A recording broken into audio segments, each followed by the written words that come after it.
بسم الله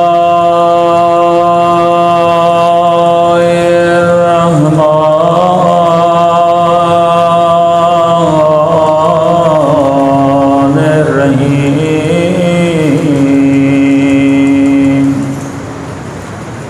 الحمد لله رب العالمين الحمد لله كما هو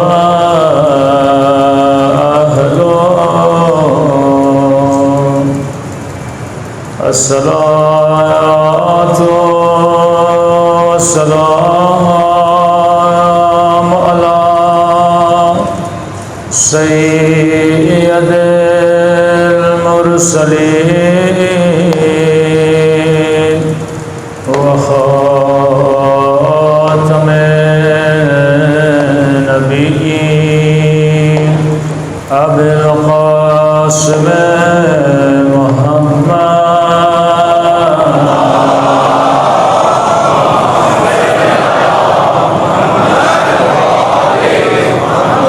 وعلى آله الطيبين الطاهرين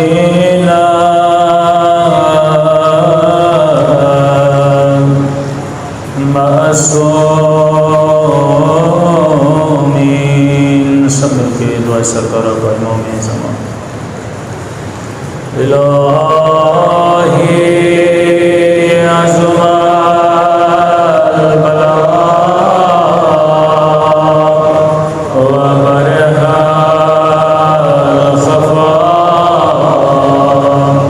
وانكشف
بسم اللہ الرحمن الرحیم رب اشرح لی صدری ویسر لی امری واحلل عقدۃ من لسانی یفقهوا قولی اما بعد فقد قال سبحانہ وتعالی فی محکم کتابہ المجید وفرقانہ الحمید وقول الحق وهو اصدق الصادقین بسم اللہ الرحمن الرحیم قد افلح من زکاها وقد خاب من دساها صلوات محمد وعلى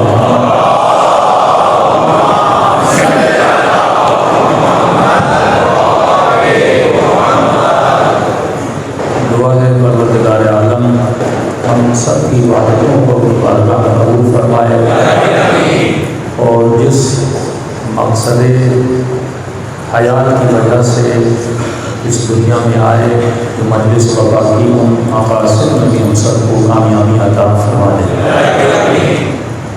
مسلسل آپ کی خدمت میں عرض کر رہے ہیں کہ وہ انسان ناکام رہتا ہے جو علم میں معرفت النفس حاصل نہیں کرتا۔ غلط فکر کی وجہ سے غلط ایکشن آپ کی باڈی سے صادر ہوتے ہیں، صحیح فکر کی وجہ سے صحیح ایکشن آپ کی باڈی سے صادر ہوتے ہیں۔ مثال کے طور پر اسلام نے غم کے منانے کا طریقہ بھی بتایا، خوشی کے منانے کا طریقہ بھی بتایا، لیکن جب ہم اسلامی کلچر سے دور ہو جائیں ہمارے اوپر ویسٹرن کلچر حاوی ہو جاتا ہے۔ اب جس طرح 14 اگست ہے، لوگ خوشیاں منا رہے ہیں، جو اسلامی کلچر میں خوشی ہے وہ پٹاخے، یہ پیسے کا بھی ضیاع ہے، وقت کا بھی ضیاع ہے، لیکن یہ ویسٹرن کلچر کا حصہ ہے کہ جب نیو ایئر آتا ہے، ان کا نیا سال آتا ہے تو آپ دیکھتے ہیں وہ پٹاخے پھوڑتے ہیں، کیونکہ ان کے پاس خوشیوں کو منانے کا طریقہ کسی نے بتایا نہیں ہے۔ لیکن جس امت کے پاس مصطفیٰ موجود ہو، جس امت کے پاس قرآن موجود ہو، تو اللہ نے کہا خوشی تجھے تب ہونی چاہیے جب میں تجھے نعمت عطا کروں۔ تو اگر 14 اگست کو پاکستان بطور نعمت ہمیں ملا اور نعمت کا شکر شور شرابہ کر کے نہیں کیا جاتا بلکہ اللہ کی دربار میں 2 رکعت نماز پڑھ کے کیا جاتا، یہ خوشی کا صحیح طریقہ ہے جس میں انسان کا ٹائم بھی بچتا ہے، انسان کی زندگی میں برکتیں بھی آتی ہیں، لیکن کیونکہ ہمارے کلچر پر ویسٹرن کلچر بہت حاوی ہوا۔ اب دوسروں کی کیا بات کریں، میں اپنی بات کر لیتا ہوں۔ بھائی آج سے 25 سال پہلے 30 سال پہلے کبھی آپ نے دیکھا تھا کہ اہل بیت کی جب ولادت ہو یا جشن منایا جائے تو کیک کاٹا جائے؟ اب کل کو یہ نہ کہے کہ مولانا کیک کے مخالف ہیں۔ کیک ایک حلال چیز ہے، انڈے سے، آٹے سے، بیسن سے بنتا ہے، اس میں کوئی بری بات نہیں ہے، لیکن خوشی کو منانے کا جو طریقہ ہے وہ میں کہاں سے اڈاپٹ کر رہا ہوں؟ مثلاً پوچھا گیا کہ بھائی یہ لوگ جو داڑھی کاٹتے ہیں، یہ تو کہا جاتا ہے داڑھی نہ رکھو، لیکن یہ تجھے کس نے کہا کہ کاٹو؟ یہ کاٹنے کا تصور کہاں سے آیا؟ حالانکہ نیچرلی ہر انسان کو داڑھی آتی ہے، لیکن یہ تصور کہاں سے آیا؟ یہ تصور مجھے انگریز نے دیا نا، کہ اس کے جتنے افسر تھے یا انگریز جتنے فوجی تھے یہ کرتے تھے، تو ویسٹرن کلچر اتنا حاوی ہو جاتا ہے کہ پھر میں اس فکر کو فالو کرنے لگتا ہوں۔ ایک مومن کہہ رہا تھا کہ مولانا آج میں اپنے بچے کا برتھ ڈے وداؤٹ کیک تصور نہیں کر سکتا، جیسے نماز بغیر وضو کے نہیں ہوتی ایسے برتھ ڈے بغیر کیک کے نہیں ہوتا۔ کیوں؟ کیونکہ میں اتنا اس کلچر میں انوالو ہو چکا ہوں، وہ کلچر میری زندگی کا حصہ بن چکا ہے۔ یہی وہ چیز تھے جو اہل بیت لانا چاہتے تھے کہ یہی پاکستان اگر بنا تو کیوں بنا؟ مسلمان تو وہاں بھی تھے، ہم نے ہندوستان سے پہلے انگریز سے، پھر ہندوستان سے ہم نے آزادی کیوں نہیں صلوات پڑھے محمد و آل محمد پر؟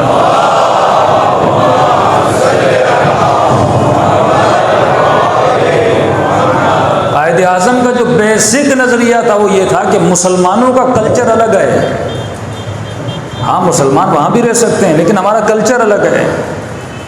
مسلم کی شادی غیر مسلم سے نہیں ہو سکتی، اگر میری بیٹی اس کلچر میں رہے گی، ایک مکس کلچر میں جب بیٹی بڑی ہوگی تو ظاہر ہے انسان کو انسان سے محبت ہو جاتی ہے اور دین اور کلچر بیچ میں آ جاتا ہے تو ان کی شادیاں نہیں ہوں گی۔ تو میں ایک ایسی سوسائٹی بناؤں جہاں پہ مسلم رہیں۔ سینکڑوں ایسے قصے ہیں انڈیا کے جو میں آپ کو بتا سکتا ہوں۔ ایون وہ ہندوستان کے ہمارے نام نہیں لوں گا، مختلف ممالک میں بزنس کے لیے گئے، بڑا بزنس مین ہے کہ بیٹی نے شادی ہندو سے کر لی، بیٹے نے بھی شادی ہندو سے کر لی، کیونکہ اس کلچر میں اتنے مکس ہو چکے تھے۔ آج پاکستان کی سوسائٹی کا یہ ایشو نہیں ہے کہ ایک مسلم لڑکی جا کے ہندو سے شادی کر لے، ہاں یہ ہوتا ہے کہ ہندو لڑکی مسلمان سے شادی کر لیتی ہے، کیونکہ وہ ایک مکس میجر کلچر اسے مسلمانوں کا ملتا ہے، اسی اسکول میں پڑھتی ہے، اسی یونیورسٹی میں پڑھتی ہے، تو ویسے ہی مسلمان سے محبت پیار ہو جاتا ہے، شادی ہو جاتی ہے۔ اور اگر یہی سوسائٹی وہاں رہتی، آج انڈین مسلمانوں کے مسائل یہی ہیں، اسی لیے پاکستان بنا کہ ہم ایک الگ سوسائٹی بنانا چاہتے ہیں، ہم ایک الگ کلچر بنانا چاہتے ہیں جو پیورلی مسلم کلچر ہو۔ اسے کہتے ہیں کسی بھی ملک کے انقلاب یا ریولیوشن یا آزادی کے اہداف، کہ پاکستان کے بننے کے اہداف کیا تھے؟ ہدف یہ تھا کہ مسلم کلچر بچے، اسلامی شریعت بچے، مسلمانوں کا کلچر بچ جائے۔ لیکن پھر اس آزادی کا فائدہ کیا ہوا کہ قائد اعظم کے جانے کے بعد اسی پاکستان میں جس کو ہندو کلچر سے بچنے کے لیے بنایا گیا تھا، ایک مسلم سوسائٹی کریٹ کرنے کے لیے بنایا گیا تھا، اسی پاکستان میں 40 سال تک لوگوں نے انڈین کلچر کو موویز کے ذریعے دیکھا۔ اور جب مشرف کے زمانے کے بعد ٹی وی کیبل کا سلسلہ شروع ہوا تو ہم انڈیا کے مندروں کو چھوڑ کے تو پاکستان میں آ گئے، لیکن ہمارے گھر میں جو ڈرامے چل رہے تھے اس میں مندر کے بھجن چل رہے تھے، بچے وہی پنڈتوں کی باتیں سن رہے ہیں۔ تو صرف آزادی کافی نہیں ہوتی جب تک تم نظریے کو نہیں بچاتے۔ امریکہ کی فورن منسٹر اس نے کہا کہ ایران بنا کیوں، ریولیوشن انقلاب کی آئی کیوں؟ انہوں نے انقلاب لایا تاکہ اسلامی اقدار ایران میں باقی رہیں۔ اس نے کہا ہمیں ایران کو تباہ کرنے کی ضرورت نہیں ہے، تم اقدار کو ختم کر دو تو آٹومیٹیکلی انقلاب ختم ہو جائے گا۔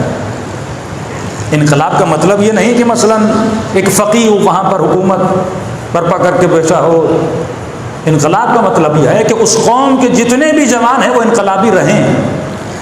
کہ اگر رہبر یہی فرماتے ہیں کہ اگر ہمارے جوان انقلابی نہ رہا تو اس انقلاب کا کوئی فائدہ ہی نہیں ہے، کہ اسی ایران میں اگر بے دینی آ جائے اگر اس جوان میں، تو اس نے کہا ہم نے اہداف بنایا کہ اسلامی کلچر کی بنیادیں کیا ہیں۔ اسلامی کلچر میں ایک مضبوط خاندانی سسٹم ہے، اسلامی کلچر میں صلہ رحم کا تصور ہے، اسلامی کلچر میں زکوٰۃ کا، اسلامی کلچر میں یتیم پروری کا، اسلامی کلچر میں غریب پروری کا کلچر ہے، حیا کا کلچر ہے، حجاب کا کلچر ہے، غیرت کا کلچر ہے۔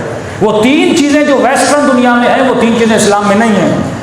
ویسٹرن ورلڈ میں شراب حلال ہے، شہوت پر آزادی ہے، محرم نامحرم کے تعلقات پر آزادی ہے۔ جس بھی معاشرے میں یہ تین چیزیں آ گئیں اس سے اسلامی اقدار آٹومیٹکلی ختم ہو جاتے ہیں۔ کہ ایک شراب کو عام کیا جائے کہ مسلمان کے لیے شراب پینا کبھی نہ رہے، ان کے حکمرانوں کو شرابی بناؤ، اور جب شراب کی بوتلیں نکلیں تو کہیں شہد کی بوتلیں ہیں۔ وہاں کے جا کے جو سرونٹ کام کرتے ہیں، آپ پوچھئے قومی اسمبلی میں کہ تمہیں شراب کی بوتلیں برآمد ہوتی ہیں، کیونکہ جس قوم کا لیڈر بگڑ جاتا ہے وہ قوم آٹومیٹکلی خراب ہو جاتی ہے۔ بارہ کہا گیا شیعہ قوم کے لیے پروپیگنڈا ہو رہا ہے، پروپیگنڈا ہو رہا ہے۔ میں نے کہا یہ چھوٹی چھوٹی باتیں پروپیگنڈا، اصل جو پروپیگنڈا آپ کے لیے ہونا تھا وہ ہو چکا اور آپ کو پتہ بھی نہیں لگا۔ اور وہ پروپیگنڈا تھا کہ آپ کی قیادت کو انہوں نے توڑ دیا۔ افضل سے افضل ترین قائد اس قوم میں بناؤ، متقی سے متقی قائد بناؤ، لیکن اگر 10 ہوں گے تو قوم بٹی رہے گی۔ لیکن اگر کوئی قوم ایک کرپٹ پر بھی متحد ہو جائے، سیاسی جملہ کہہ رہا ہوں، ایک کرپٹ پر بھی متحد ہو جائے، اس قوم کو بھی کوئی نہیں توڑ سکتا۔ تو جو نادانیاں ہمارے بعض لوگوں نے کی، اصل سازشیں وہ ہوتی ہیں کہ قیادت کو توڑ دو۔ اور آج بھی اس قوم کو اگر مضبوط کیا، یا کسی ایک قیادت پہ یہ قوم متحد ہو جائے تو ہمارے سارے مسائل ہو جائیں۔ کیونکہ اگر 10 جگہوں سے آپ کو فرمان آنے لگے تو آپ کس کی بات کو مانو گے؟ ایران کی کامیابی کا راز ایک ہے کہ وہ ایک قیادت پہ کیا ہیں؟ متحد ہے۔ جس دن بھی ایران میں دو قیادتیں آئیں، چاہے وہ دو مولوی کیوں نہ ہوں، چاہے وہ دو مجتہد کیوں نہ ہوں، اس دن ایران کا انقلاب کیا ہو جائے گا؟ ختم ہو جائے گا۔ تو بڑے آسان طریقے سے ایک تو آپ کے اندر آتے ہیں، آپ کا کلچر بدلتے ہیں۔ جس انسان مسلم و مومن کو یہ نہیں پتا کہ علی بن ابی طالب کا کلچر کیا ہے، وہ کلچر ہماری مجلسوں میں، وہی ویسٹرن کلچر ہمارے نوحوں میں، وہی ویسٹرن کلچر، وہی، یعنی ہم کس کو کاپی کر رہے ہیں؟ میرا کوئی اپنا پیور کلچر ہونا چاہیے۔ جو نوحہ سرائی، مدھیہ سرائی مثلاً عراق میں ہوتی ہے، جب ہم چھوٹے تھے وہاں پہ کچھ سیکھنے گئے تھے تو ان کے تقریباً مجھے اب یاد نہیں 160 سر تھے جو خاص امام حسین کے مدیحہ سرائی کے تھے، 160 سر۔ اب ہمارے مسائل کیوں ہوتے ہیں؟ کیونکہ ہمارے یہاں بیسک ہم نے بنایا نہیں ہے۔ ہاں قدیم سلام ہے، مرثیہ خوانی جو ہمیں میر انیس سے، امیر دبیر سے ملتا ہوا آ رہا ہے، لیکن جو نئے بعض اوقات دھنیں بدل جاتی ہیں کیونکہ اس کے جو بیسک ہیں وہی آلات لہو و لعب، سر وہیں سے بنتا ہے، دھن وہیں سے بنتی ہے، تو ظاہر قوم میں بھی کیا بن جاتے ہیں؟ اشکالات بن جاتے ہیں۔ تو بیسک آزادی کا مطلب یہ ہے کہ انسان یہ سوچے کہ پاکستان آزاد کیوں ہوا؟ تاکہ میں مسلم کلچر کو بچا سکوں۔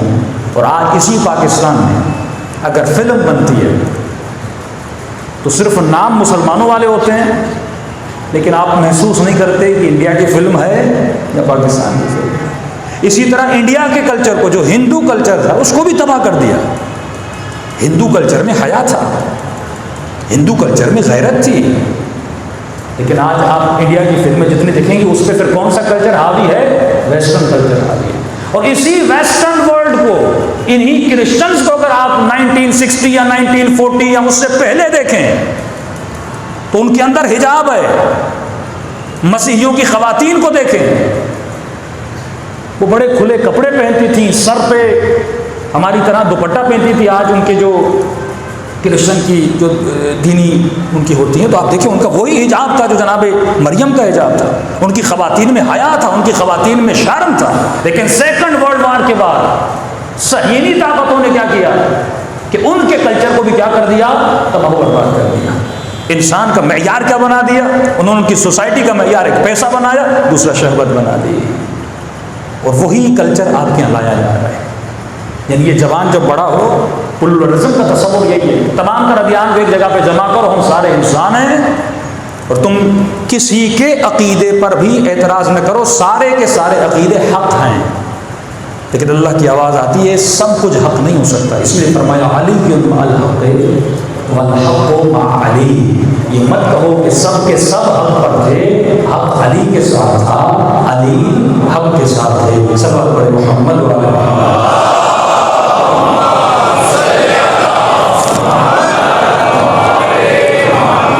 افسوس سے انہوں نے، واقعاً وہ کامیاب ہیں کیونکہ میڈیا ان کے ہاتھ میں ہے، سوشل میڈیا ان کے ہاتھ میں ہے۔ جب تک کریٹو سوچ اس قوم میں پیدا نہیں ہوگی، جب تک ہم صرف کاپی پیسٹ کے کلچر کو لے کر چلیں گے، بھائی ایک امریکہ میں بیٹھا ہوا جوان اگر فیس بک بنا سکتا ہے تو ہمارا جوان کیوں نہیں کوئی فیس بک جیسی چیز بناتا ہے؟ اگر وہ یوٹیوب بنا سکتے ہیں تو آپ کیوں نہیں یوٹیوب جیسی کوئی ویب سائٹ بنا دیں؟ کریٹو مائنڈ سیٹ بنائیں۔ اور انہی لوگوں کو مارا جاتا ہے، انہی لوگوں کو شہید کیا جاتا ہے۔ آپ کے شعراء کتنے ہیں، لیکن سبط جعفر کو کیوں شہید کیا گیا؟ اس قوم میں علماء کتنے ہیں، لیکن شہید عارف الحسینی کو کیوں شہید کیا گیا؟ کیونکہ ہر وہ شخص جو قوم کو سوچ دے، جو اس کے اندر کریٹو مائنڈ سیٹ پیدا کرے کہ جو صدیوں سے چلتی ہوئی رسمیں ہیں ان کو توڑنے کا درس دے۔ اتنے مولوی ایران میں گزرے، لیکن خمینی صاحب نے انقلاب کیوں لایا؟ بڑے سے بڑے مراجع کہتے تھے بھائی کون شاہ کو گرا سکتا ہے، کس میں اتنی جرت ہے کہ انقلاب لائے؟ لیکن جو علی کا چاہنے والا ہے مولا فرماتے ہیں از تو حرکت از خدا برکت۔ تو ارادہ کر ظلم کے خلاف آواز اٹھانے کے لیے، اللہ کیا کرے گا؟ برکت دے گا۔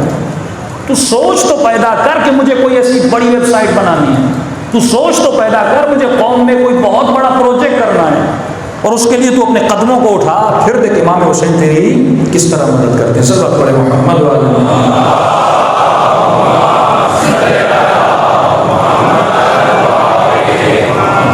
اجل فرقہم. بہت مشکل ہے واقعاً مقابلہ کرنا، لیکن انسان کا کام ہے اپنا وظیفہ انجام دے، یہ ڈیوٹی انجام دے، باقی اللہ پہ چھوڑ دے. ایران کے حالات بھی کچھ بہتر نہیں ہیں اس وقت، ان کے جوانوں کے حالات بھی بہتر نہیں ہیں، لیکن ایران کی بنسبت آپ پاکستانیوں کا کلچر بہتر ہے. یہ بھی نعمت الہی ہے آپ کے پاس، کیونکہ جو آپ کا لباس ہے یہ بہتر ہے. کیونکہ جب محمد رضا شاہ کی حکومت تھی، اس نے ایرانی خواتین کے لباس کو بدل دیا. دیکھیے کتنا بڑا ایک قوم میں انحراف آ جاتا ہے، صرف لباس بدل جائے، صرف لباس. کہ انقلاب اسلامی کے آنے کے بعد 40 ایئرز گزر گئے، لیکن ابھی تک ایرانی علماء اپنی قوم کا لباس نہیں بدل سکے. کیونکہ جب کلچر بدل جاتا ہے اس کا ریورس بڑا مشکل ہوتا ہے، کیونکہ وہ زیادہ سے زیادہ ماڈرن ہوتا جاتا ہے، زیادہ سے زیادہ ماڈرن ہوتا جاتا ہے. تو وہ یہی چاہتے ہیں کہ آپ کا اب چائنا کا کوئی اپنا لباس کا کلچر نہیں. اس کی پرانی موویز دیکھیں گے، وہ ہسٹری میں دکھاتے ہیں، لیکن آج چائنیز کا وہی لباس ہے جو ویسٹرن ورلڈ کا لباس ہے. لیکن صرف پاکستان ہے، انڈیا کا بھی تقریباً ختم ہو چکا ہے، یا یہ تھوڑے بہت افغانستان ہیں یا تھوڑے ممالک ہیں جن کا اپنا لباس باقی، اسپیشلی آپ کی خواتین کا لباس. کیونکہ ہمارے لباس میں کیا ہے؟ حیا ہے. حیا کا کہاں سے پتہ چلتا ہے؟ سوسائٹی سے پتہ چلتا ہے. کہ پاکستان میں اگر کوئی خاتون کسی بائک کے پیچھے بیٹھتی بھی ہے تو اسلامی طریقے سے بیٹھتی ہے. حالانکہ یہ کلچر انڈیا میں بھی ایسا ہی ہے، اس کا تعلق اسلام سے نہیں ہے، لیکن اسلام اس کلچر کو ایکسیپٹ کرتا ہے کہ خاتون اگر دوسری طرح بیٹھے وہ خاتون کے لیے مکروہ ہے اسلام میں اس حالت میں بیٹھنا ہے. تو کئی چیزیں آپ کے کلچر میں پازیٹیو ہیں جن کی بقا کے لیے ہر جوان کو لڑنا ہے. یہی لباس میں بارہا کہتا ہوں، اتنی فیکٹریز بنتی ہیں کپڑا بنانے کے لیے، لیکن آپ اسلامی لباس بنانے کے ہمارے فیشن اینڈ ڈیزائننگ میں جوان کیوں نہیں آتے ہیں؟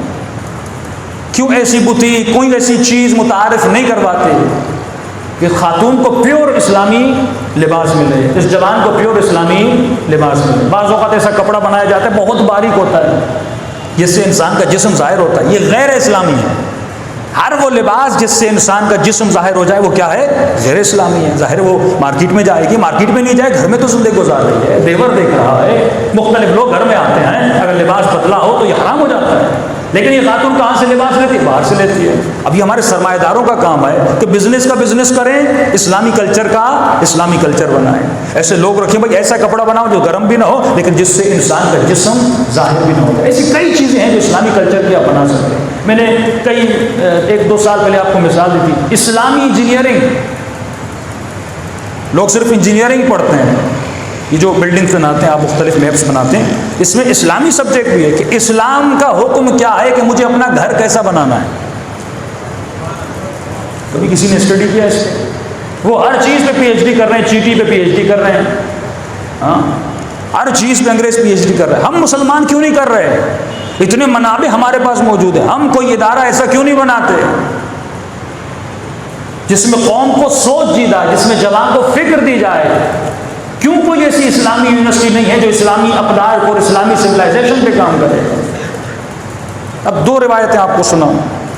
معصوم فرماتے ہیں جو میاں بیوی کا کمرہ ہو، جو روم ہو، ظاہر ہے میاں بیوی کی ایک نجی زندگی ہے، ایک ان کی اپنی انفرادی زندگی ہے، ان کا اپنا ایک تعلق ہے.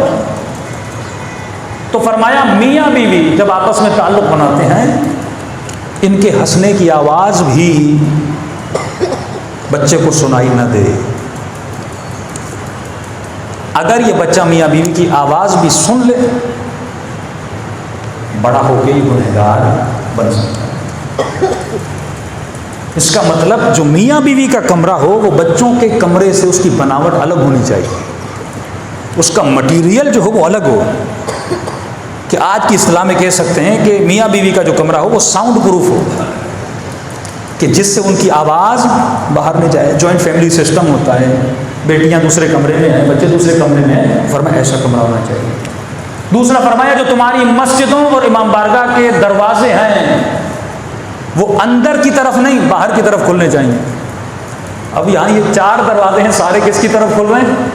اندر کی طرف کھل رہے ہیں. لیکن اسلامک انجینئرنگ میں یہ کہ دروازے کہاں کھلنے چاہیے؟ باہر کھلنے چاہیے. ہم نے سوچا ایسا کیوں ہے، اندر کیوں نہ کھلیں باہر کیوں کھلیں؟ تو ایران میں ایک مسجد میں واقعہ ہوا، لوگ کھچا کچ امام حسین کی مجلس یا کوئی مجلس کی بیٹھے ہوئے تھے، اچانک مسجد میں آگ لگ گئی. کوئی واقعہ ہوا. یہ قانون سیفٹی ہے. آسٹریلیا میں جب گھر بنتے ہیں تو وہاں پہ ایک الگ قانون ہے، سیفٹی کا قانون، کہ ایون جو آپ سیڑھیاں بناتے ہیں اس میں 1 انچ کا بھی فاصلہ ہو آپ کے گھر کو ریجیکٹ کر دیتے ہیں. کہا کیوں؟ فرمایا جو آپ سیڑھیاں بناتے ہیں مثلا 1 فیٹ کا فاصلہ ہونا چاہیے، اگر اس میں ½ انچ کا بھی فرق پڑا تو آپ کے گھر کا اپروول نہیں دیتے.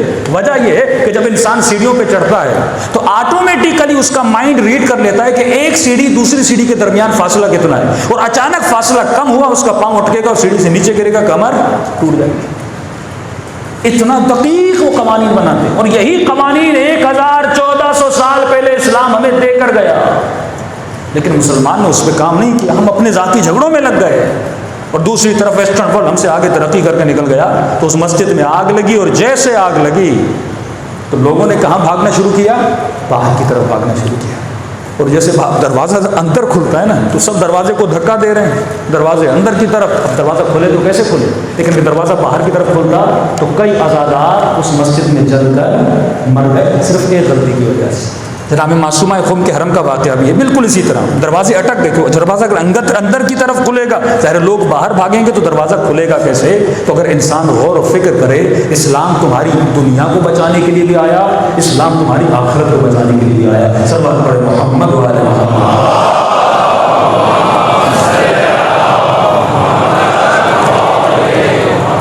وعجل فرجہ. تو فرمایا ہر انسان کو دیکھنا چاہیے کہ معرفت النفس کے لیے کہ یہ جو خیالات تمہارے ذہن میں آ رہے ہیں یہ خیالات کہاں سے آ رہے ہیں. یہ خیال کہیں نفس کا خیال تو نہیں ہے. تو ان باتوں پہ عمل کرو، ان خیالات پہ عمل کرو جو خیال تمہارے عقل کا خیال. انسان کی تعریف علم المنطق میں جو کی گئی وہ یہ ہے کہ الانسان حیوان ناطق. انسان ایک ایسا حیوان ہے جو بولتا ہے، جو نطق رکھتا ہے. باقی تمام تر صفات میں انسان تو حیوان کی قوت ہے. کھاتے آپ بھی ہیں، کھاتے حیوان بھی ہیں، پیتے آپ بھی ہیں، پیتے حیوان بھی ہیں. شہوانی لذت وہ بھی حاصل کرتے ہیں، آپ بھی کرتے ہیں، بچے ان کے بھی ہیں، بچے آپ کے بھی ہیں. فرق صرف اتنا ہے کہ حیوان بولتا نہیں ہے، انسان بولتا ہے. یہ تعریف ہے منطقی لوگوں کی، جو لاجک، علم اللاجک، فلسفی، ان کی تعریف ہے انسان کی. لیکن آئیے اہل بیت سے پوچھیں کہ مولا انسان کی تعریف کیا ہے؟ کیا ہر وہ شخص انسان ہے جو بولتا ہے؟ قرآن کہتا ہے نہیں. امام زین العابدین فرماتے ہیں نہیں.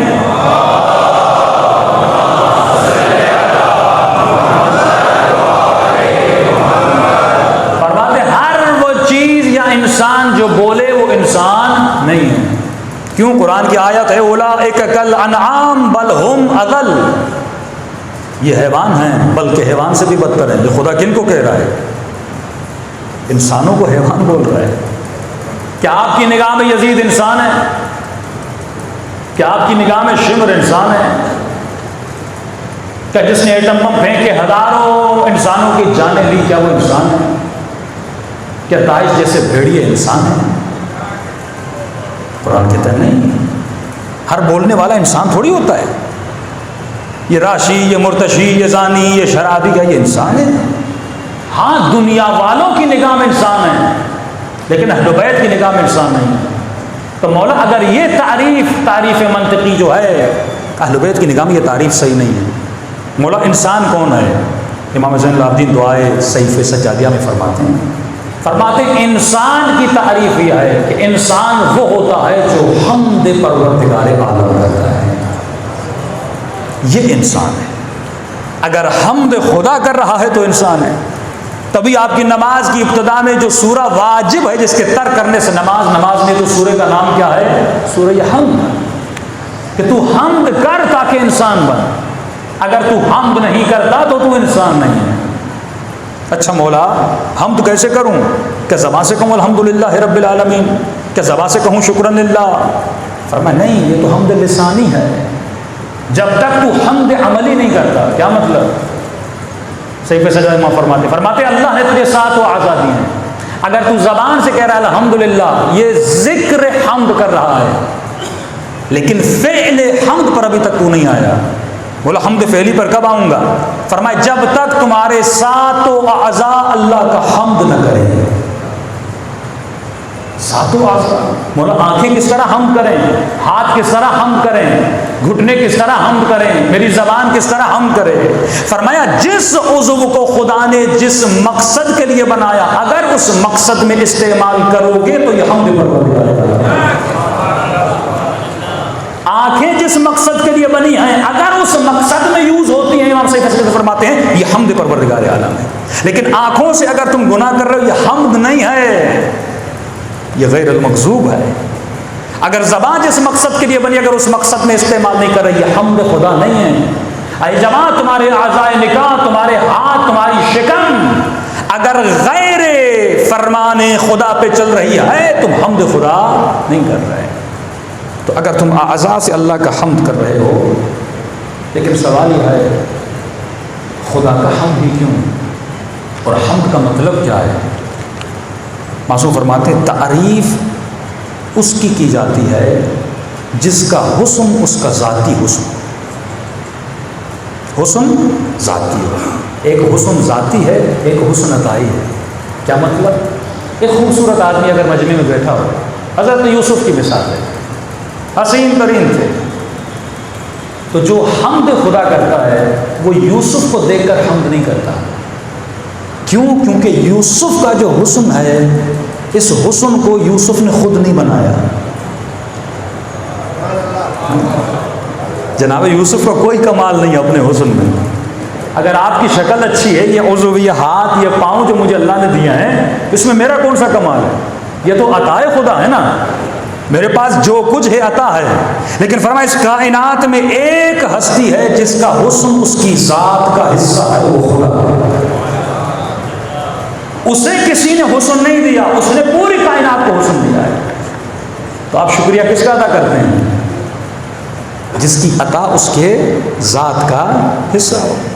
بھائی پتھر کی کیا تعریف، پتھر کا تو اپنا کوئی کمال نہیں ہے۔ پھول کی کیا تعریف، پھول کا تو کوئی اپنا کمال نہیں ہے۔ تو وہاں فرماتے ہیں کائنات کے تمام تر حسن جس کی طرف پلٹ کے جاتے ہیں، تو اس کا شکریہ کرتے ہوئے۔ ایک مرتبہ کسی کے گھر میں گئے، مرغی رکھی، روٹی رکھی، دال رکھی، آپ نے کھانا کھایا اور آپ نے کہا واہ واہ کیا دال کا کہنا، شکریہ دال تم اتنی مزیدار ہو، روٹی شکریہ تم اتنی مزیدار ہو۔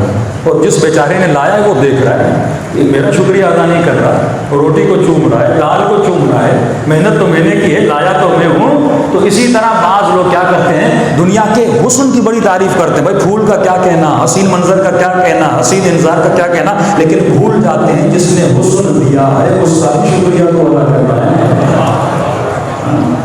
جو اس کو عطا کرنے والا ہے۔ تم نے جتنا بزنس کیا، تم نے جتنی پڑھائی کی، دماغ کس نے دیا تھا تجھے؟ عقل کس نے دی تھی تجھے؟ اگر وہ برین نہ دیتا تو کیا کرتا؟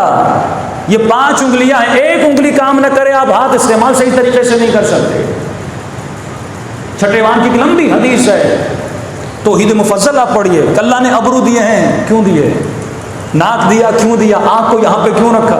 تمام تر چیزیں اللہ نے بالترتیب دی ہیں، اگر وہ نہ دیتا تو کیا کرتا؟ لیکن یہ انسان نادان جو حمد خدا کرنا نہیں جانتا، جب اس کے پاس مال آتا ہے کیا کہتا ہے؟ میں نے کمایا ہے۔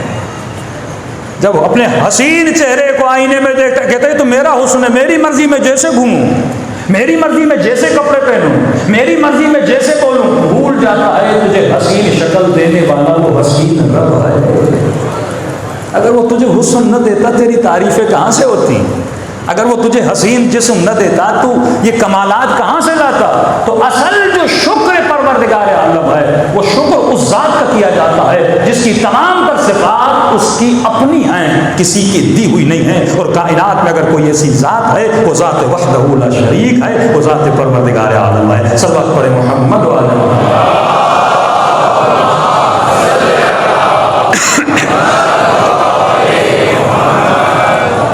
تبھی اہل بیت اپنے اعمال میں سے تھے۔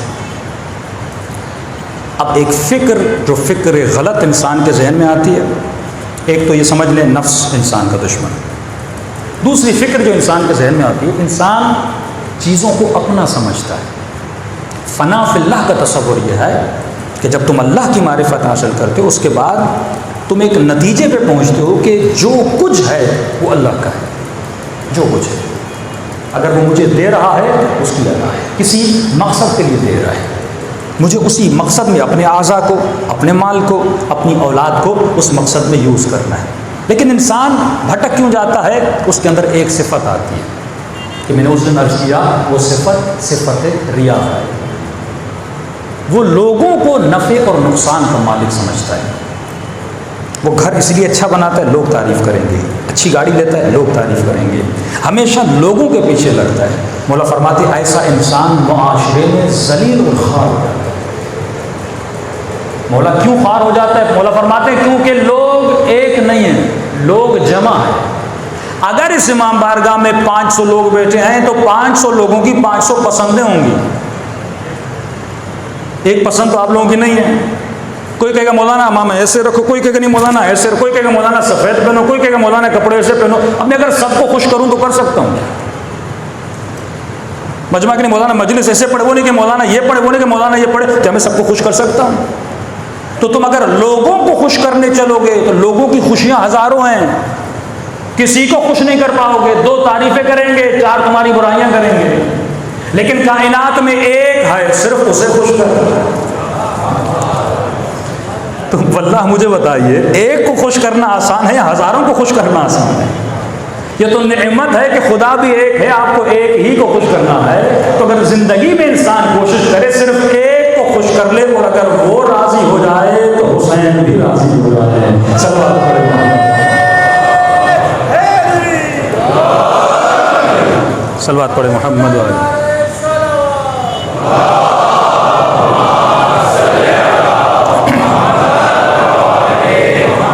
اسی لیے امام حسین دعائے عرفہ میں فرماتا ہے خدا جسے تو مل گیا اسے سب مل گیا، جس سے تو راضی ہوا اس سے نبی بھی راضی ہوا، علی بھی راضی ہوا، اہل بیت بھی راضی ہوئے۔ کیوں؟ کیونکہ وہ غنی مطلق ہے۔ امام کا جملہ الاحتیاج کلہ الیہ، ہم سانس لینے میں بھی اس کے محتاج ہیں۔ چھوٹی سی آپ کو مثال دوں، سائنس کہتی ہے کہ یہ پوری دنیا پانی سے بنی ہے۔ خدا نے دنیا کو بنا دیا، بنانے کے بعد اس کائنات میں پانی کی ضرورت تھی، 1/3 آف دنیا پانی ہے، اور جو مخلوق خدا بنی تو اس مخلوق کو پانی پینے کی ضرورت تھی، لیکن پانی تھا نمکین۔ انسان پانی پیتا تو کیسے پیتا؟ بیمار ہو جاتا ہے۔ اب اس پانی کو میٹھے کرنے کی ضرورت پڑی، خدا نے صرف اس پانی کو میٹھا بنانے کے لیے ایک بہت بڑا گریٹ سسٹم بنایا۔ ہوا، بادل، سورج، یہ سب کچھ اس لیے بنا تھا کہ پانی میٹھا بنے۔ سورج نے گرمی ایجاد کی، پانی میں بھاپ بنی، بخار بنا۔ اگر پانی ایسے اوپر جاتا تو نہ جا سکتا کیونکہ اس میں نمک تھا، نمک میں وزن ہے۔ تو جب بھاپ بنی تو پانی اور نمک جدا ہو گئے، پانی اکیلا ہو گیا، پانی کو اوپر لے جایا گیا، بڑے سسٹم کے ذریعے سے اسے فلٹر کیا گیا، فلٹر کرنے کے بعد پھر زمین پہ برسایا گیا۔ اب تصور کرو ایک گلاس پانی پہنچتے پہنچتے اس نے کتنے کمالات دکھا دیے۔ اب جب انسان سوچے گا کہ میں کیا پی رہا ہوں، تبھی اہل بیت خدا کی طرح وہ جانتے تھے کہ اس کریم رب نے اس انسانی ناچیز کو بنانے کے بعد اتنی بڑی ہستی بنا دی ہے کہ فرمایا اے انسان، یہ سورج تیرے لیے بنا، یہ چاند تیرے لیے بنا، یہ ستارے تیرے لیے بنے، یہ زمین تیرے لیے بنی، یہ گندم تیرے لیے بنا، یہ تمام تر حیوانات تیرے لیے بنائے، لیکن اے میرے بندے اس کائنات میں ایک چیز ہے جسے میں نے اپنے لیے بنایا، وہ تجھے اپنے لیے بنایا۔ اس سے بڑی عزت ہو سکتی ہے کہ میرا وجود پروردگار عالم کے لیے بنا ہے۔ تو اگر انسان سوچے، غور کرے معصوم کے کلام میں، وہ کبھی بھی اللہ کی مخالفت نہ کرے۔ فرمایا الاحتیاج کلہ الیہ، ہر چیز اس کی محتاج، even single drop of water پینے کے لیے بھی ہمیں سارے سسٹم پروردگار عالم کے محتاج ہیں. آپ آکسیجن لے رہے ہیں, ایک لمحے کے لیے آکسیجن روک دیں. جو کرونا کے مریض آپ ان سے پوچھیں سانس جب نہیں جاتی تو انسان کو تکلیف کتنی ہوتی ہے. چند لمحوں کے لیے یہ سسٹم کام کرنا چھوڑ دے. ایران کے بہت بڑے مرجع بیمار ہوئے, پیشاب کا مسئلہ ہو گیا, ان کو پیشاب نہیں آ رہا تھا, کڈنیاں پھٹنے کو آ گئیں. کرے تو کیا کرے, ہاسپٹل میں لے گئے, مشینوں پہ لگایا گیا اور ایک مصنوعی سسٹم سے ان کے نجاست کو خارج کیا گیا. ایک ہفتے کا خرچہ لاکھوں میں آیا. کہتا ہے اس دن کے بعد اگر میں واش روم میں بھی جاتا تھا خدا کا شکر ادا کرتا تھا کہ فری میں اللہ نے اتنا سسٹم دیا, لیکن بندہ شکر پروردگار عالم نہیں کرتا. کم از کم ہفتے میں ایک مرتبہ ہاسپٹل جایا کرو تاکہ تمہیں احساس ہو جن نعمتوں میں جی رہے ہو وہ نعمتیں کتنی بڑی ہیں. پھر وہ کیا انسان اللہ کے دربار میں سجدہ نہیں کرے گا؟ پھر وہ اللہ کا شکر نہیں کرے گا؟ اہل بیت محسوس کرتے تھے, تبھی ایک رات میں 1000 رکعت نمازیں پڑھتے تھے. صلوات پڑھے محمد والے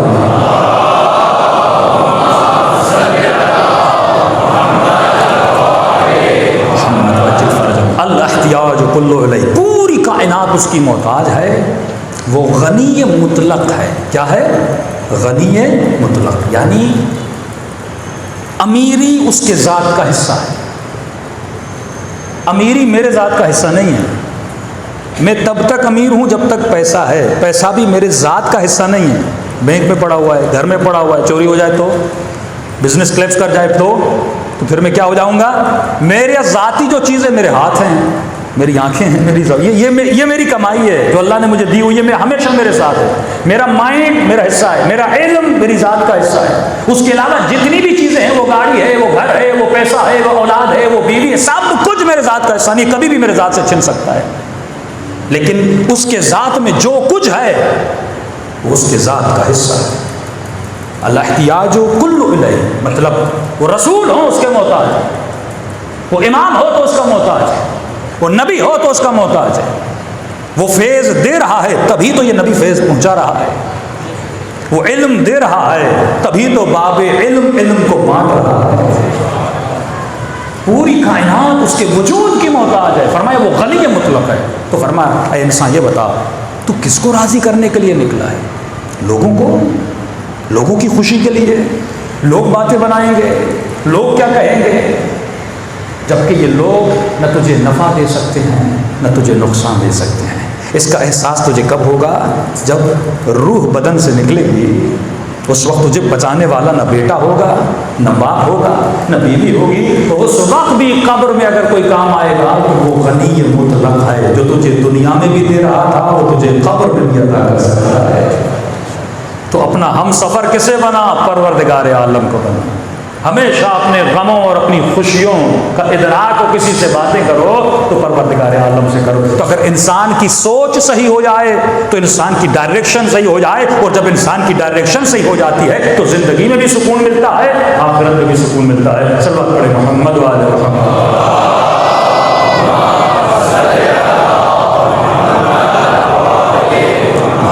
اجل فرجم, تو تجمل گرائی, ریاکاری, لوگوں کو راضی کرنا, لوگ کیا کہیں گے, لوگ کیا باتیں بنائیں گے. ہمیشہ تصور یہ رہے میرا رب کیا کہے گا, میرا مولا کیا کہے گا, امام حسین کیا کہے گا. تو زندگی صحیح ٹریک پہ آ جائے گی جلدی سے. کہ میں نے کل عرض کیا تھا کہ لوگوں نے پی ایچ ڈی کی کامیاب لوگوں پر, کہ دنیا میں جتنے بھی کامیاب لوگ ہیں ان کی کامیابی کی وجوہات کیا ہیں. تو نتیجہ یہ نکلا, successful people have successful habits. کامیاب لوگوں کے اندر کامیاب عادتیں ہوتی ہیں. Failure people have failure habits. جو ناکام لوگ ہیں ان کے اندر ناکام عادتیں ہوتی ہیں. اب کہا جن کے اندر کامیاب عادتیں ہیں ان کی صفات کیا ہیں, ان کی نشانیاں کیا ہیں. جو کامیاب لوگ ہیں کیوں کامیاب بنے, یہ کامیاب عادتیں ان کے اندر ڈیولپ کیوں ہیں. ایک تو نتیجہ یہ نکلا کہ جتنی بھی عادتیں ہیں, عادت کو ڈیولپ کرنا بڑا مشکل ہوتا ہے. کہ فرماتے ہیں عادت ایک باریک سے دھاگے کی طرح ہوتی ہے. ایک دن آپ نماز تہجد پڑھو گے, ایک باریک دھاگے کا تصور کیجئے, یہ دھاگا بن جاتا ہے. دوسرے دن پڑھا, دھاگا موٹا ہوتا جاتا ہے. 1 سال 2 سال جب گزر جاتے ہیں, یہ اس دھاگے کو خدا زنجیر میں بدل دیتا ہے. اب یہ لوہے کی زنجیر بن جاتی ہے. اب وہ بی بی زندان شام میں بھی ہیں تو نماز شب پڑھ رہی ہیں, کیونکہ زنجیریں ہیں ان کی پروردگار عالم کے ساتھ بنی ہوئی. لیکن اگر تم 2 دن پڑھو گے، 4 دن پڑھو گے، 15 دن مجلس میں آؤ گے، یہ پتلا سا باریک سا دھاگا ہے، بڑی آسانی سے یہ دھاگا کیا ہو سکتا ہے؟ ٹوٹ سکتا ہے۔ لیکن جب عادت ڈیولپ ہو جاتی ہے تو فرمایا ایزی ٹو لیو، پھر زندگی گزارنا آسان ہو جاتا ہے۔ عادت بنانا مشکل ہے، لیکن بنانے کے بعد پھر زندگی گزارنا بڑا آسان ہو جاتا ہے۔ پہلے عادت کو ڈیولپ کرو، اس عادت کو اپنے اندر 40 ڈیز، کسی بھی عادت کو نکالنے کے لیے، بنانے کے لیے 40 دن کافی ہوتے ہیں۔ علماء اخلاق مثال دیتے ہیں کہ جس طرح ایک درخت کا پودا ہوتا ہے، چھوٹا ہوتا ہے نا، اس درخت کو اگر نکالو گے زمین سے تو اکھڑ کے نکل آتا ہے، کیونکہ چھوٹا ہے، کمزور ہے۔ لیکن اگر یہ درخت بڑا ہو جائے، تنومند ہو جائے، اب اس درخت کو جڑ سے نکالنا تقریباً ناممکن ہے۔ اس کو کاٹا جاتا ہے، نکالا نہیں جاتا۔ تبھی فرمایا جوانوں کے لیے کہہ رہا ہوں، جو 40 سال تک نہیں پہنچے، جو 35 سال تک نہیں پہنچے، جو ابھی بھی 20 کی زندگی گزار رہے ہیں، ابھی اگر تم نے اپنی عادت کو ڈیولپ نہیں کیا، بری عادت کو نہیں نکالا، تو پوری زندگی ناکام ہوگی۔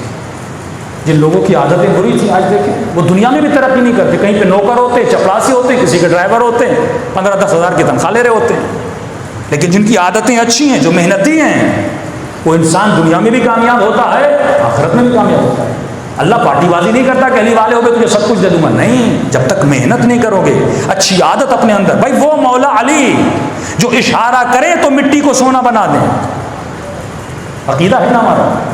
کہ امام حسن ایک جگہ سے گزر رہے تھے، امام کا ایک چاہنے والا، اندھیری رات ہے، ٹوٹی ہوئی دیوار، ٹوٹا ہوا گھر ہے، خرابہ ہے۔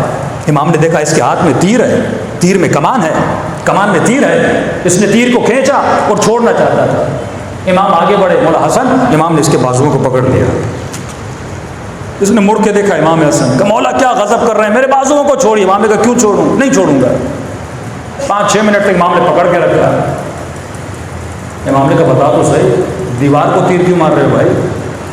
کہ مولا ایک نجومی ہے، اس نے مجھے بتایا کہ 100 سال میں آسمان میں جو ستارے ہیں 100 سال کے بعد آپس میں ملتے ہیں۔ اگر اس وقت کوئی تیر کو کمان سے نکالے اور دیوار پر مارے تو پوری دیوار سونے کی بن جائے گی۔ مولا آپ نے مجھے کروڑ پتی بننے سے روک لیا، میں غریب تھا، مولا امیر بننے والا تھا، ایک ہی چانس بنا تھا 100 سال میں، وہ بھی ایک بار۔ امام نے کہا اچھا اسی بات ہے کہ ہاں مولا۔ امام نے کہا تیر اٹھا، کمان اٹھا۔ اس نے تیر و کمان اٹھایا۔ امام نے کہا تیر کو کھینچ، اس نے کھینچا۔ کہتا جیسے میں نے کھینچا تو میں نے دیکھا ستارے پھر مل گئے۔ میں نے کہا مولا یہ تو کمال ہو گیا، جو 100 سال کے بعد ملتے ہیں پھر مل گئے۔ اس نے کہا مولا یہ تو کمال ہو گیا۔ اس نے پھر تیر کو چھوڑنا چاہا، حسن بن علی نے پھر پکڑ لیا۔ کہ مولا کیا غضب کر رہے ہیں، یہ 100 سال میں ملتا ہے، یہ آج تو کرشمہ ہو گیا، پھر مل گیا۔ پھر اس نے دیکھا ستارے جدا ہو گئے۔ اس نے کہا مولا کیا کر رہے ہیں، پھر مجھے امیر بنانے سے روک لیا، پھر مجھے کروڑ پتی بنانے سے روک لیا۔ امام نے کہا پھر تیر اٹھا، کمان اٹھا۔ 3-4 مرتبہ امام نے یہ عمل تکرار کیا کہ جب تک یہ سمجھ نہیں جاتا۔ آخر میں جب اس نے بار بار یہ دیکھا، آخری مرتبہ امام نے کہا تیر و کمان اٹھا، اس نے اٹھایا۔ امام نے کہا کھینچ، اس نے کھینچا۔ کہتا جیسے کھینچا ستارے وہیں کے وہیں رکے رہے۔ اس نے کہا مولا اب نہیں ملنے والے۔ امام نے کہا ان کو چھوڑ دے، تو تیر کو کمان سے نکال۔ اس نے جیسے تیر کو کمان سے نکالا، دیوار پوری سونے کی بن گئی۔ کہا ہم اگر اشارہ کریں تو دیواروں کو سونا بنا دیں۔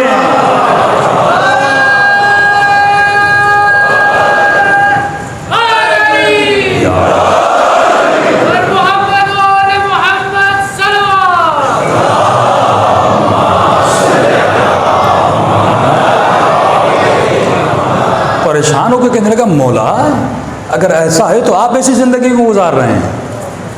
امام فرماتے کیسی زندگی؟ اچھی زندگی تو گزر رہے ہیں۔ اس کا عقیدہ تھا جس کے پاس مال نہیں ہے اس کی زندگی اچھی نہیں ہے۔ امام نے کہا اگر ہم اشارہ کریں لعل و جواہر بنا دیں، مولا میں غریب ہوں پھر مجھے تو کچھ دیجیے۔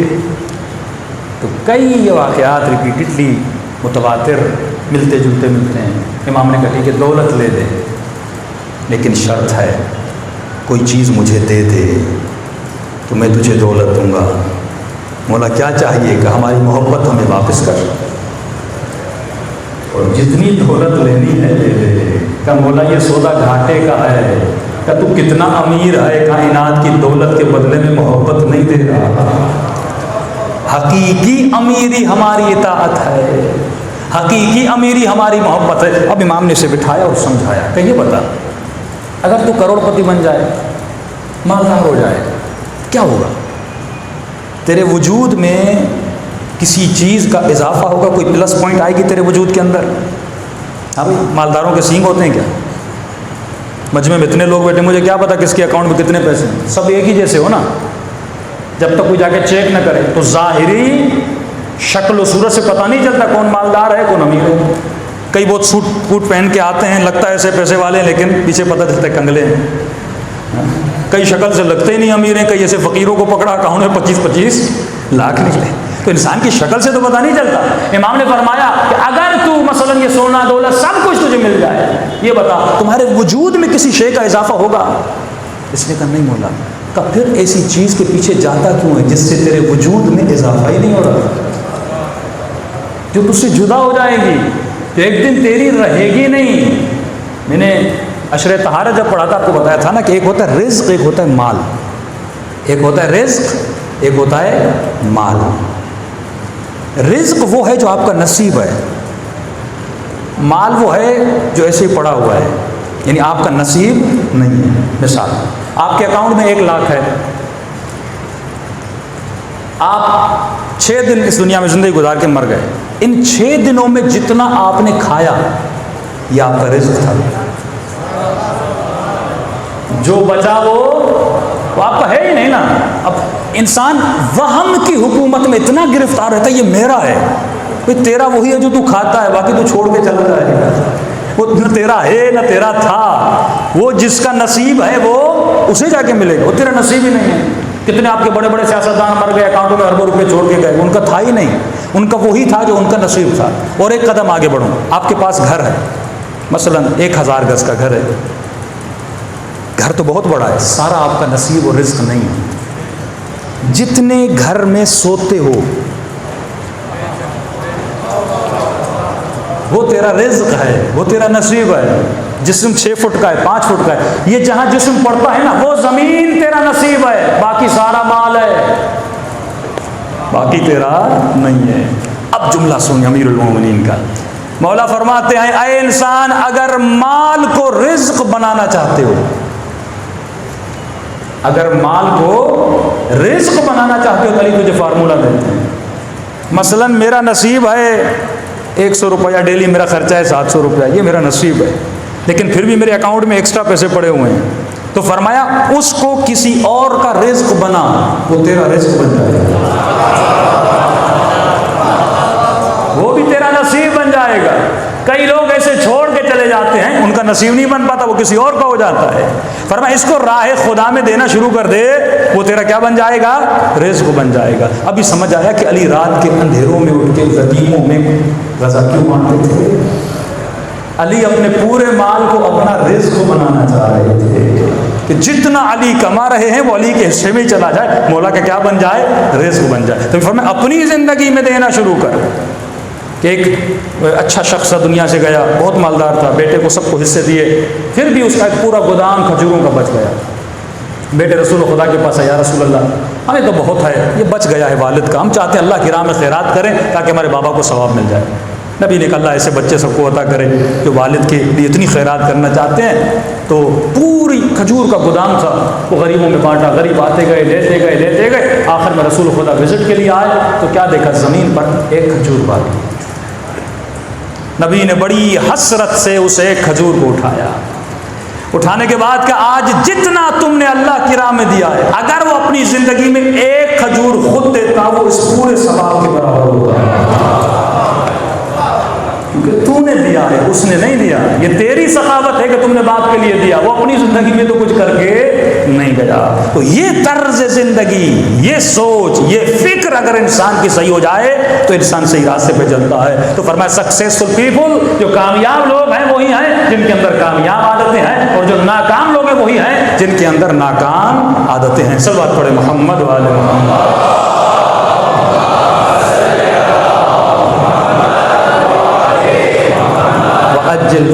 ان کامیاب لوگوں کے اندر چند عادتیں تھیں، وہ عادتیں کون سی تھی؟ فرمایا ان کے اندر ایک عادت کامن پائی گئی کہ یہ جلدی لوگوں کو معاف کرتے ہیں۔ ان کے اندر ایک عادت تھی کہ لوگوں کو جلدی کیا کرتے ہیں؟ معاف کر دیتے ہیں. یہ بغض اور کینہ زیادہ دیر تک نہیں لیتے. جھگڑا ہو گیا، ناراضگی ہو گئی، فوراً کیا کر دیتے ہیں؟ معاف کر دیتے ہیں.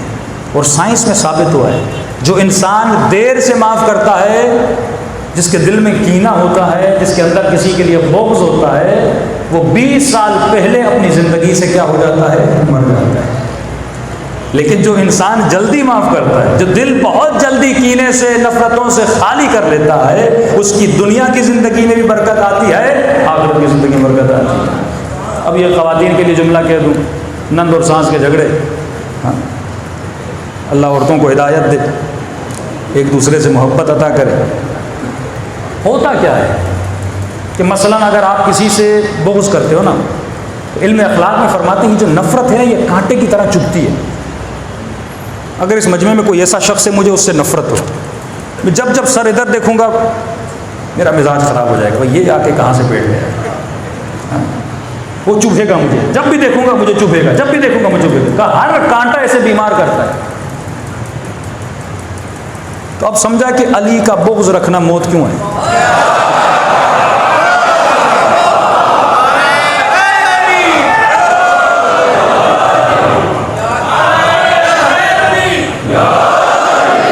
ہمیں تو کوئی نقصان نہیں ہے.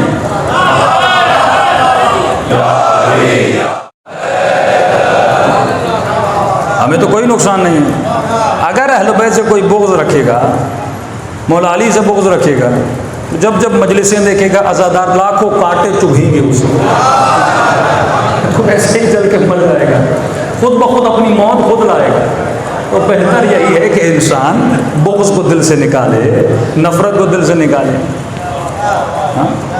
اچھا، بغض، محبت، حل الدین الا الحب والبغض بہت بڑا سبجیکٹ ہے کہ دین محبت اور بغض کے علاوہ کچھ ہے نہیں. تقاضۂ بشری ہے کہ انسان محبت بھی کرتا ہے، نفرت بھی کرتا ہے. تولا تبرا دونوں چیزیں تو ہیں نا. لیکن کانٹا اسے چبھتا ہے جو بغض اپنی وجہ سے کرتا ہے.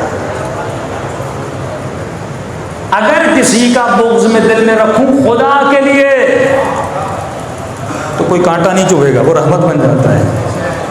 میں کسی سے نفرت کروں خدا کے لیے. ہمارا مسئلہ کیا ہے؟ جب حب ذات، سیلف آف لو ہمارے ذہن میں، یعنی اپنی محبت آ جاتی ہے تو ہم سارے مسائل میں گرفتار ہو جاتے ہیں. میری بیٹی کو طلاق دی، میرے بیٹے کو یہ کہا، میری شادی میں نہیں آیا، مجھے گالی دی، فلاں جگہ پہ میری غیبت کی. اب سوچ سوچ کے اپنی حب ذات ہے نا، ذات کی محبت ہے، تو خدا نہ خواستہ شوہر دوسری شادی کر لے تو اس خاتون کو تو کینسر ہو جاتا ہے. سوچ سوچ کے کیونکہ حب ذات ہے نا، وہ ایکسٹرا پرسن کو برداشت نہیں کر پاتی. بھئی طلاق تو ویسے بھی دوسری کو دینے والا نہیں، تو اپنی زندگی انسان کیوں تباہ کرے. محبت شوہر سے اس لیے نہ کی جائے کہ وہ تم سے محبت کرتا ہے، محبت اس لیے کرو اگر اس کے دل میں خدا کی محبت ہے. محبتوں اور نفرتوں کا معیار پروردگار عالم بنے، نہ کہ میری ذات بنے. میرا مال کھایا، مجھے گالی دی، میرے باپ سے لڑا، میرے بھائی سے لڑا. وجہ کیا ہے؟ وجہ یہ ہے کہ معصوم فرماتے ہیں نہ تمہارا باپ معصوم ہے، نہ تمہارا قبیلہ معصوم ہے. باپ سے بھی گناہ ہو سکتا ہے، باپ سے بھی غلطیاں ہو سکتی ہے، تو تم باپ کی وجہ سے کیوں نفرت کر رہے ہو؟ قبیلے کی وجہ سے کیوں نفرت کر رہے ہو؟ نفرت اس کی وجہ سے کرو جس کے وجود میں خطا نہ ہو. تو محبت اہل بیت کی وجہ سے کیونکہ معصوم ہے، نفرت بھی اہل بیت کی وجہ سے کیونکہ معصوم ہے. تو کسی بھی انسان سے اپنی ذات کی وجہ سے نہ محبت کرنا نہ نفرت کرنا. کہ فرماتے قیامت کے دن کچھ لوگوں کو لایا جائے گا، یوم تری المؤمنون والمؤمنات یسعی نورهم بین ایدیہم وبایمانہم. کچھ ایسے لوگوں کو لایا جائے گا جن کے چہروں سے نور نکل رہا ہوگا. آواز آئے گی ولی ہو، نبی ہو، کون ہو تم لوگ؟ کہیں گے پروردگار عالم ہم نے دنیا میں صرف ایک کام کیا. کون سا کام کیا؟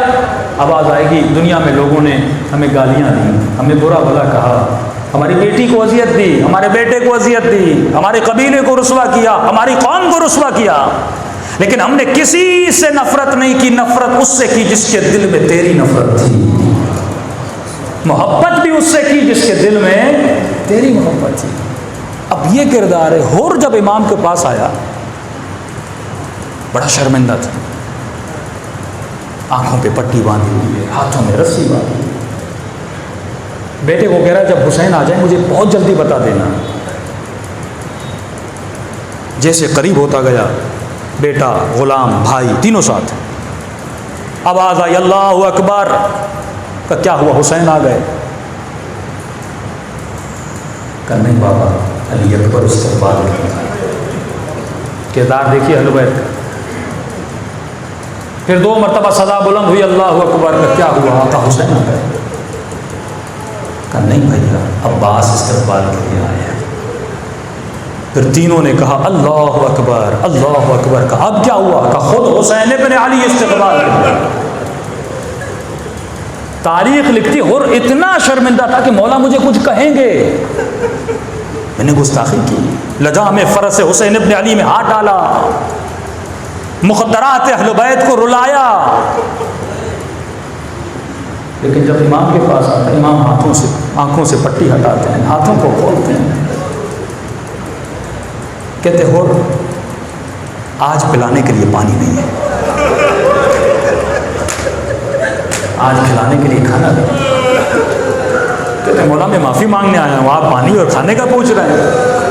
اور باتوں کو چھوڑ دے, آجا بیٹھ جا.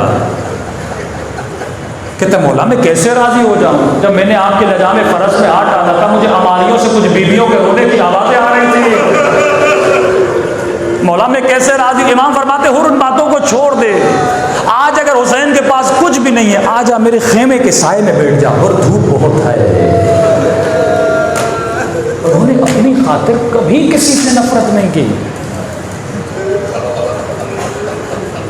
تبھی روایت کربلا لکھتی ہے, مجھے یہ باتیں پڑھتے ہوئے امام حسین کی معرفت اور بڑھ جاتی ہے. واقعہ فرماتے شمر امام حسین کے سینے پر سوار ہے, سینے پر سوار ہے, ہاتھ میں خنجر ہے, گلے پہ چھری چلانے والا ہے. اس وقت بھی امام فرماتے شمر میرا گلا نہ کاٹ. وہ سمجھا امام کو تکلیف ہوگی. امام نے فرمایا شمر جو امام وقت کا گلا کاٹتا ہے اس کے لیے توبہ کی گنجائش ہے, وہ خالدین فیہا ہمیشہ کے لیے جہنم میں جلے گا. تو نے بہت گناہ کیے ہیں لیکن اتنے گناہ کر کہ کل اس کا جواب بھی دے سکے. تو کہا کیا کروں, آپ کو نہیں ماروں, یزید سے انعام نہیں لوں. کوئی انعام لینا, مقصد حسین کو مارنا ہے. تو امام حسین فرماتے میرے بدن پہ اتنے زخم آئے, خون بہ بہ کے خود میں گیا, لیکن گلا نہ کاٹ, یہ گناہ نہ کر. یعنی آخری لمحے تک امام حسین چاہتے ہیں کہ کسی گناہ کبیرہ اور اکبر الکبائر سے شمر کو بچایا جائے. ذات کی محبت تو ہے ہی نہیں نا. انہوں نے اگر نفرت بھی کسی سے کی ہے تو پروردگار عالم کی خاطر, محبت پروردگار عالم کی خاطر. اور ایسے مہربان امام کے گلے میں چھری چلائی جائے, ایسی ہستیوں کی عزتوں کو پامال کیا جائے. یہ کب ہوتا ہے جب انسان اپنے نفس کا من اتخذ الہہ ہوا, قرآن کہتا ہے جس نے اپنی ہوائے نفس کو اپنا خدا بنا لیا پھر وہ قاتل حسین بن جاتا ہے. مولا آپ کی مجلس میں آئے تاکہ ہمیں حقیقی معرفت ملے. جب روح بدن سے پرواز ہو اور اس ناچیز بدن کو قبر میں اتارا جائے تو مولا تمنا یہی ہے کہ سب سے پہلے آپ کی زیارت نصیب ہو. السلام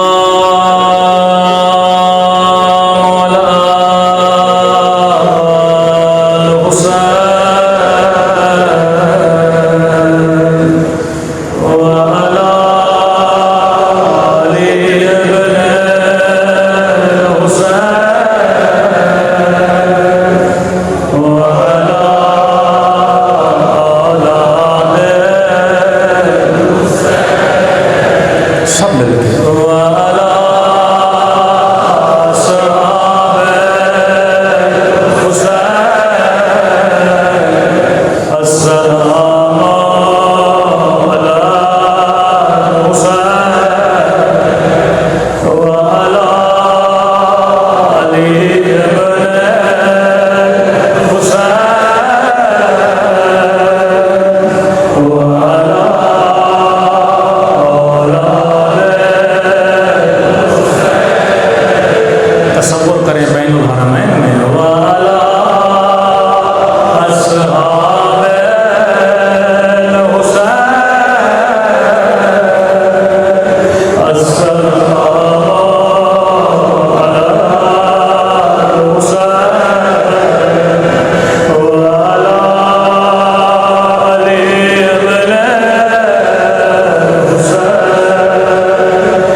آیت اللہ مرزا شیرازی کسی مجلس میں بیٹھے تھے، ذاکر نے بس ایک جملہ کہا، علی کی بیٹی شرابی کی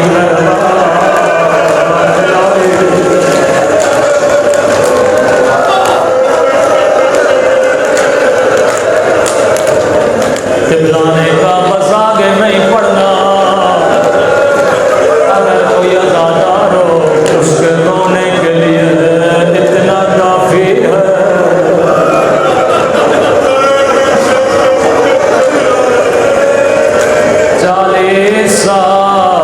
امام سجاد گریا کرتے، پانی پہ نگاہ پڑتی، واہ حسینہ واہ حسینہ، گوشت پہ نگاہ پڑی، واہ علی اصغر واہ علی اصغر۔ بازار والے بھی سمجھ گئے سجاد کے سامنے کبھی گوشت نہ رکھنا،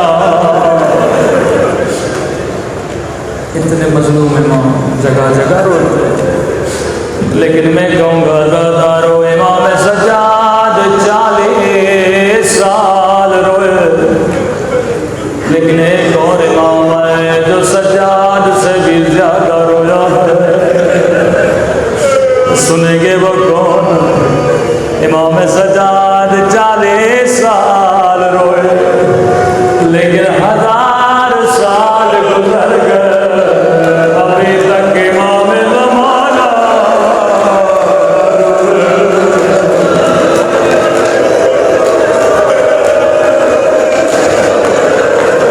روایت کے جملے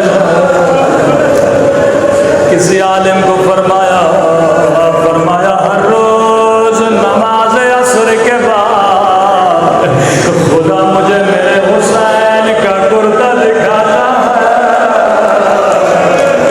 اے دادارو تو پانی روتا ہے پر میں خون روتا ہوں۔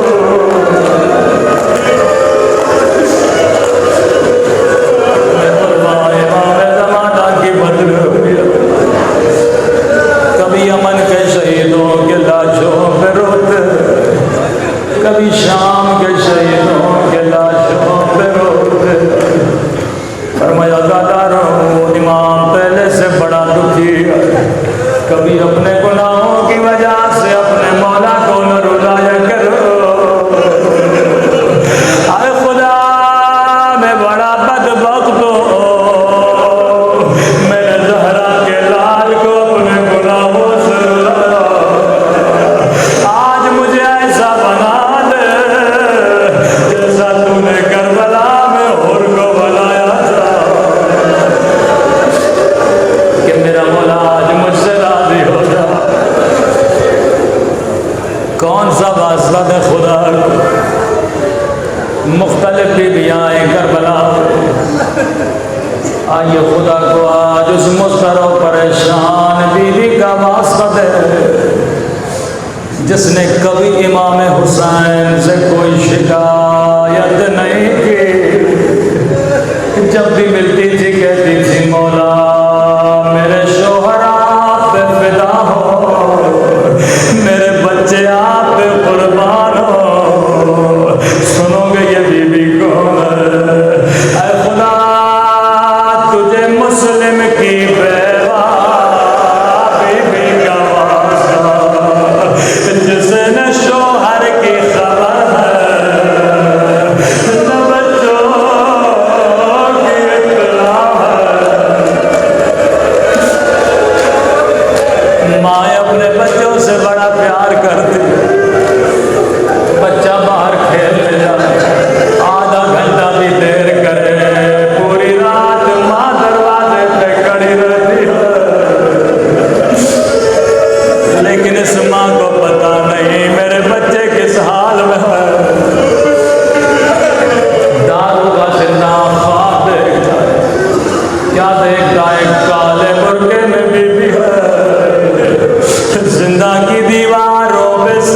کے رو رہی ہے، رو کر کہہ رہی ہے داروغہ زہرا نے تیرا کیا بگاڑا، او میرے بچے پیاسے ہیں، میرے بچے داروغہ تیرے بچے پیاسے بھی نہیں۔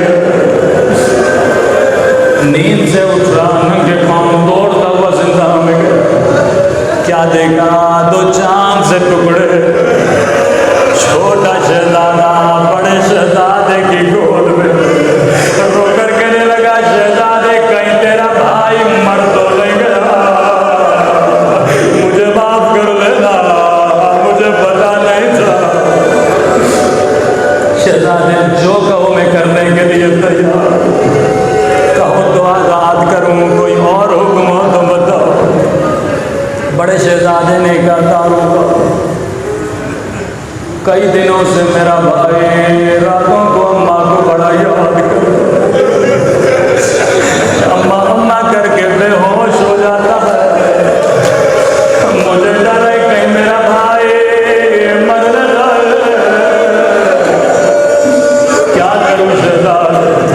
داروغہ اگر زحمت نہ ہو تھوڑی دیر کے لیے اپنی بیوی کو زندہ میں لا، میرے بھائی کو سینے سے لگا دے، شاید میرا بھائی بچ جائے۔ داروغہ دوڑتا ہوا گھر گیا، اپنی بیوی کو کہا جلدی کرو زندہ چلنا ہے۔ یہ نبی خدا کے صحابی کی بیٹی تھی، کہتی ہے داروغہ میں شریف عورت ہوں، مجھے رات کو زندہ نہ لے جائے۔ داروغہ سر پیٹ کے کہتا ہے او کائنات کی شریف بیوی، او زندہ کی دیواروں پہ سر رکھ کے رو رہی ہے۔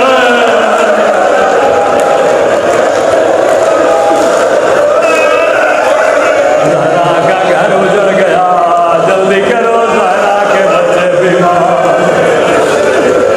مومنہ جلدی جلدی صبر کا کرتی ہے زندہ ازادار و نفسیاتی مسئلہ تھا، اندھیرا تھا۔ مومنہ نے شہزادے کو سینے سے لگایا، شہزادے نے سمجھا میں اماں کی گود میں آ گیا، میں مدینے آ گیا، اپنی دونوں باہیں مومنہ کے گلے میں ڈالے، رو کر کہا اماں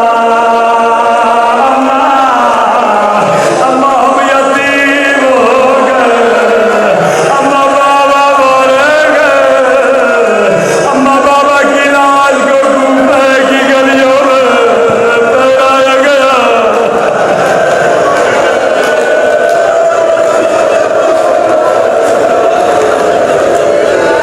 اماں ہم یتیم ہو گئے، مومنہ نے جیسے سنا رو کر کہا شہزادو مجھے اماں نہ کہو، او میں تیرے در کی کلیل ہوں۔ عزیز و داروغہ نے شہزادوں کو آزاد کیا۔ ذرا سوچ کے تصور کرو، جاتے تو کہاں جاتے غریب الوطن، کبھی کسی گلی میں کبھی کسی گلی، چل چل کے تھک گئے، دیوار کا سہارا لے کے بیٹھ گئے، رو کر کہنے لگے کوئی ماموں عباس کو بلائے۔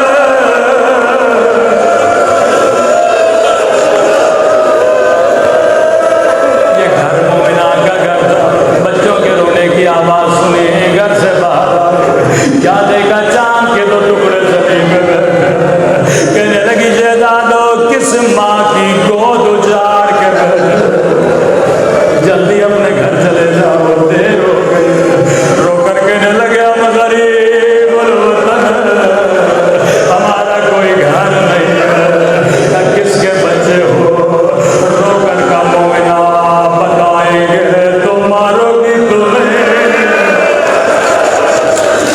کیونکہ جسے بھی بتایا اس نے مارا، کہا میں کیوں ماروں گے، بتا کس کے بچے ہو؟ کہا نحن ابناء مسلم، ہم مسلم کے یتیم بچے ہیں۔ مومنہ قدموں پہ گری، جلدی گھر لے گئی، بچوں کو نہلایا، کھانا کھلایا، جا کر سلا دیا۔ تاریخ کہتی ہے اس کا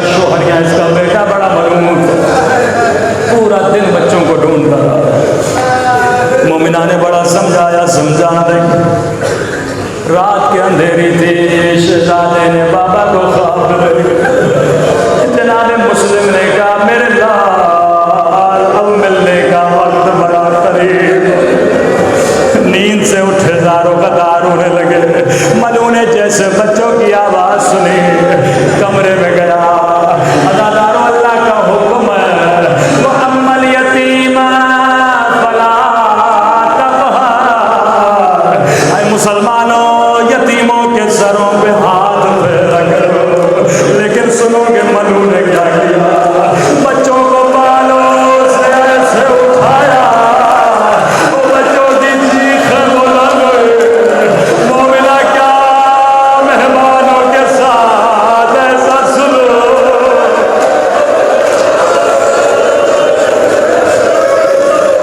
مومنہ بچانے کو آگے بڑھ, ملعون تلوار سے مومنہ کو زخمی کیا.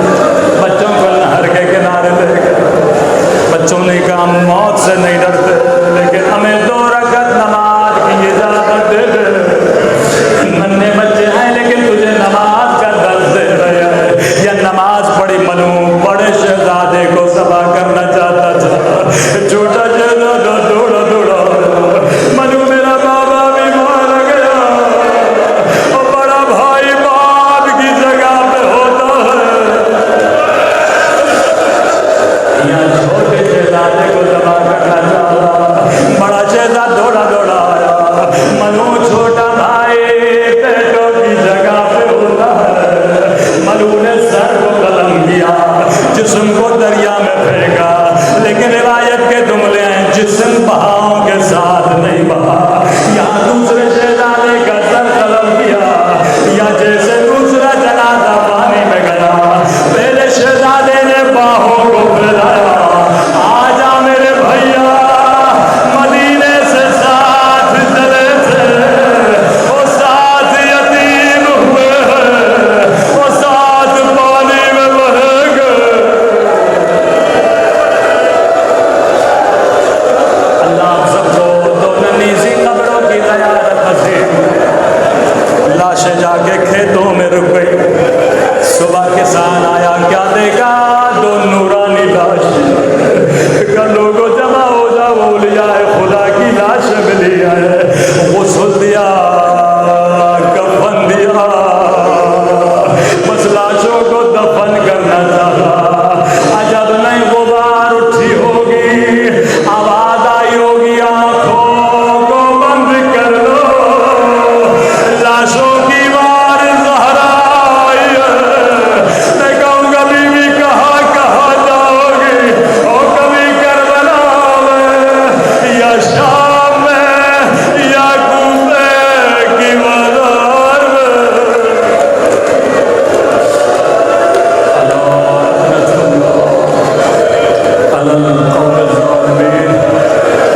خدا تجھے مسلم کے یتیم بچوں کا باس ہمارے مولا پیمان کا ظہور فرما. ہم سب کو مولا کے اعمال میں شریک فرما. قبر اور قیامت و برزخ میں حسین کی شفاعت نصیب فرما. تب تک موت نہ دینا جب تک اپنے گناہوں سے معافی نہیں کر دیتے. اگر کوئی بیمار ہے اسے شفائے کاملہ عاجلہ نصیب فرما. ہم سب کو ایسا بنا جیسا امام زمانہ دیکھنا چاہتا ہے. ربنا تقبل منا انک انت السمیع العلیم.